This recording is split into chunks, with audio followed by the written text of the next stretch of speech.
Welcome to GreenBiz Studio. My name is Paul Karp. I am the Director of Research at GreenBiz. And with me today we have Commissioner Andrew McAllister from the California Energy Commission. How are you?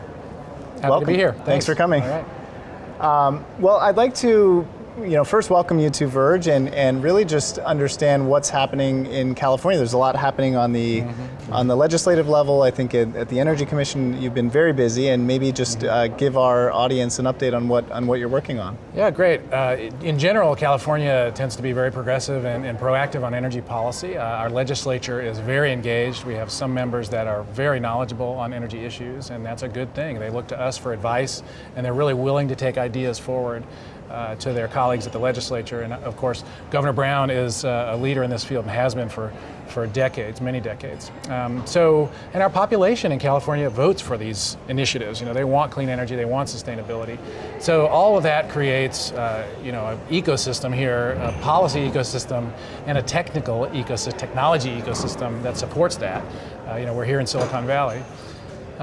So that we're all headed in the same direction. Our economy is getting cleaner, our grid is getting less carbon intensive. We're moving towards electric technologies and doing less combustion.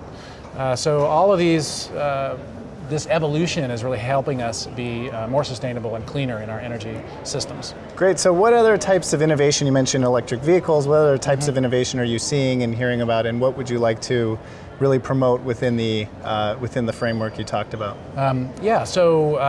Electrification in general includes transportation, obviously, but also even heating and cooling. Cooling is also electric, but water pumps, heat pump water pumps are, heat pump water heating is coming on in a pretty strong way. Since the price of solar has gone down so much, a lot of people are looking at utilizing the electricity from solar to do things that maybe used to be combustion-based. So we're trying to figure out ways to promote that through the building code.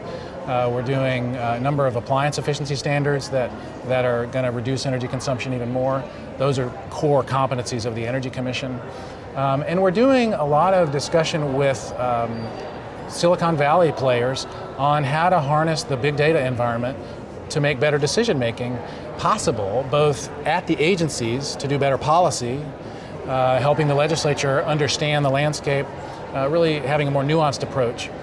But also pushing information out there to the marketplace, enabling market actors to have better data, to develop business models, to figure out what the opportunities are, where to invest, what parts of the building sector are most ripe for investment on the energy and sustainability front.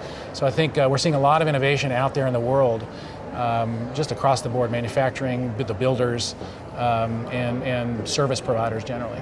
Great, and I know you have a background in international development. You've lived abroad, and maybe talk about some of the parts of California that should be included in this conversation, whether it's rural communities, low-income communities. Who else needs to be at the table that's not here today? Yeah, so we live in a huge diverse state. We're going to have 40 million people. We have dozens and dozens of languages being spoken, many cultures represented, and not everybody sees the government or sees even their utility as sort of a force for good in their lives. They pay the bill and that's about it.